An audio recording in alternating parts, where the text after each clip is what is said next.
Comment mieux s'organiser? Productivité de la girl boss. Let's go!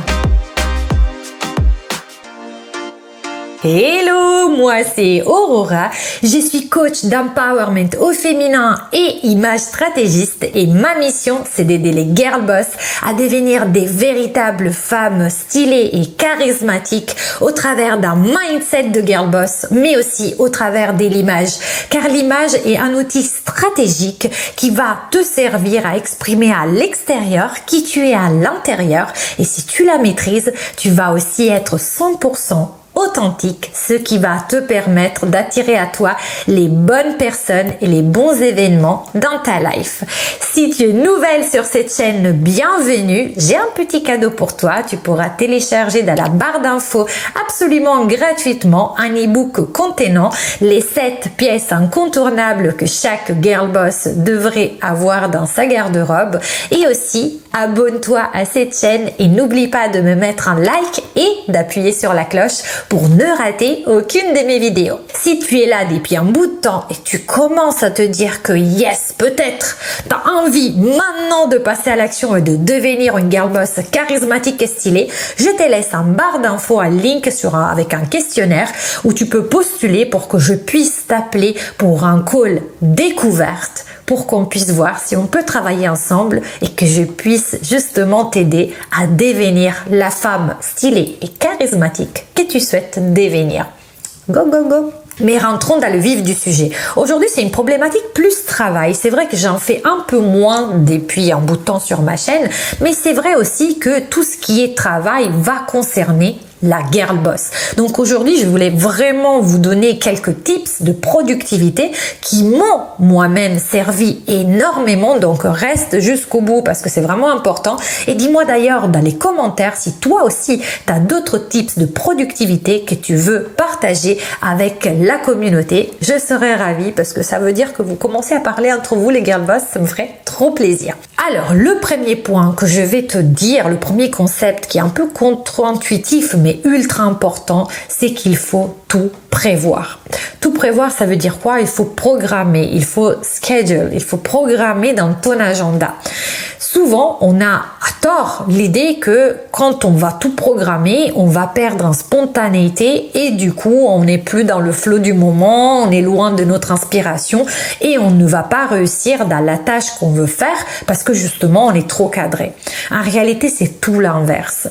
Si vous mettez sur papier tout ce que vous avez à faire, vous allez libérer un espace mental énorme.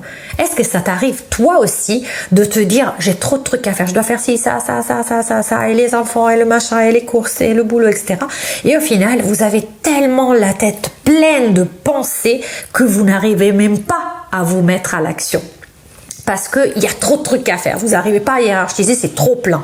Du moment où vous allez tout cracher sur le papier et ensuite hiérarchiser et programmer, ce qui va se passer, c'est que vous allez libérer cet espace mental et ensuite vous n'aurez plus que à exécuter ce que vous-même vous vous êtes programmé. Et vous verrez que votre productivité va grimper en flèche. Autre chose à propos de la productivité et sur le fait de pouvoir programmer, c'est qu'on est la seule espèce sur la planète à avoir cette capacité à prévoir ce qu'on va faire demain.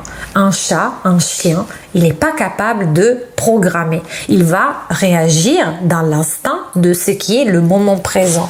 Et du coup, nous avons cette capacité qui nous est donnée par le cortex préfrontal qui va nous permettre justement de prévoir ce qu'on peut faire demain et quelque part justement d'être une espèce entre guillemets supérieure dans le sens où on arrive à prévoir. Donc cette capacité-là, cette conscience qu'on a, il faut qu'on l'utilise pour nous servir, pour devenir la girl boss qu'on souhaite être. Du coup, ce que je vous conseille, et c'est là je vous parle du point numéro 2, c'est Girl Boss Monday, donc le lundi de Girl Boss. Dès que vous démarrez votre semaine, la première heure de votre semaine devrait être dédiée à tout ce qui est la programmation de la semaine. Donc là, ce que je vous conseille, c'est tout simplement de prendre un bout de papier que vous allez jeter après. Donc ça peut être du n'importe quoi, et vous marquez toutes les tâches que vous avez à accomplir pendant la semaine.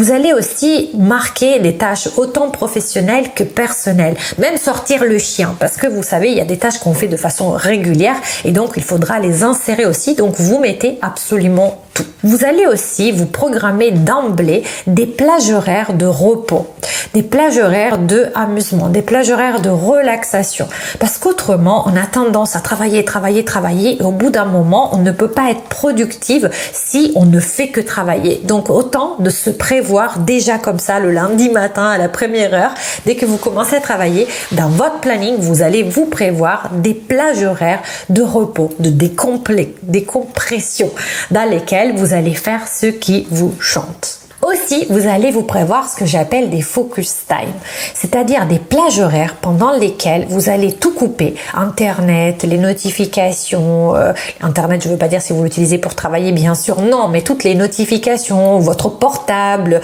les sonneries, bref, tous les réseaux sociaux, bref, vous allez vous couper du monde pendant une période dont la durée, c'est à vous de la déterminer. Vous pouvez utiliser la méthode Pomodoro, donc de faire des focus time de 25 minutes ou faire des focus time de 45 minutes et après vous faites 10 minutes de pause à chaque fois.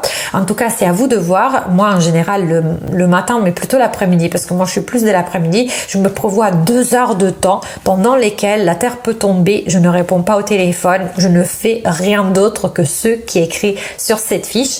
Et dans ce focus time, je vais concentrer toutes les activités créatives où j'ai vraiment besoin d'être à fond dans le silence le plus absolu pour réussir à me concentrer.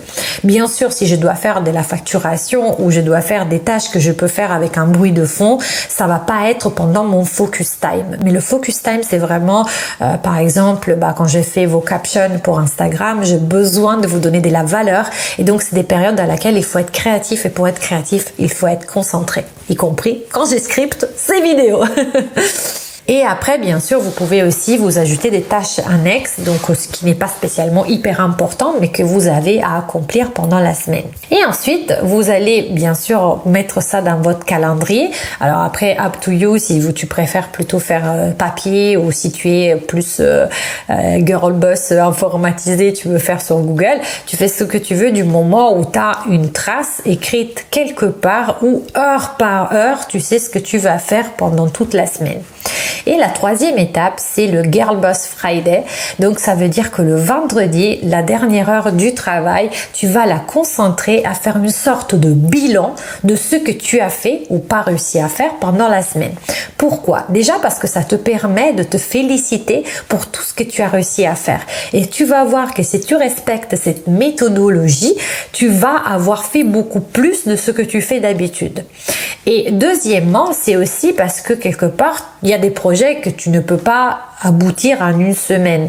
Donc, quelque part, là, ça te permet de voir jusqu'où tu es dans ce projet-là pour pouvoir programmer les restes des tâches pour la semaine suivante. Donc, c'est hyper important de faire ce bilan et je te conseille de le faire la dernière heure du vendredi. Comme ça, après, tu vides ta tête, tu pars en week-end et pendant le week-end, tu n'auras plus à penser à ce qui te restait à faire pendant la semaine parce que tu auras fait ton bilan. J'espère que cette vidéo sur la productivité t'a plu. Si c'est le cas, mets-moi un pouce bleu pour que je puisse produire encore plein d'autres contenus pour toi, la Girl Boss. Dis-moi aussi si ces thématiques plus professionnelles t'intéressent parce que c'est quand même quelque chose qui fait partie de la vie d'une Girl Boss active comme toi et moi. Et aussi, mets-moi un pouce bleu si ça t'a plu. Partage cette vidéo sur LinkedIn, sur Twitter, bref, avec tes copines qui pourraient aussi avoir besoin d'un coup de pouce côté productivité. Et je te dis ciao et à la prochaine.